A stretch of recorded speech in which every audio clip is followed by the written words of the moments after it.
The Sears at Turtle Creek Mall closed at the beginning of September. Economists say online shopping in stores like Walmart and Target pushed Sears out of the current American landscape, leaving many to wonder what exactly happens when big companies like Sears shut down.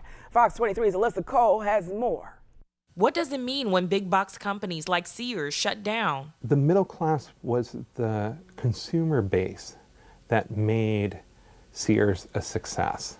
The decline of the middle class really meant that there was no longer a place on the consumer landscape for Sears. USM history professor Dr. Andrew Haley says during the U.S. post-war expansion in the 50s and 60s, the middle class grew. But when the economy took a turn in the 70s, the middle class did too. But particularly in the 1980s, as government policies and state policies began to take away resources from the poorest Americans and provide incentives for the richer to get richer even, what happened was that the middle dropped out.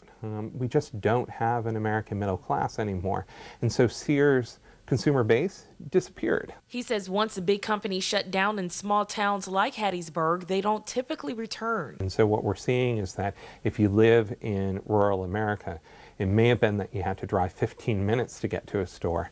Now you're going to have to drive an hour and a half to get to a store. According to Sears bankruptcy documents, the 125-year-old company has more than 68,000 employees and a list of 142 unprofitable stores that will close by the end of this year. Alyssa Cole, Fox 23 News.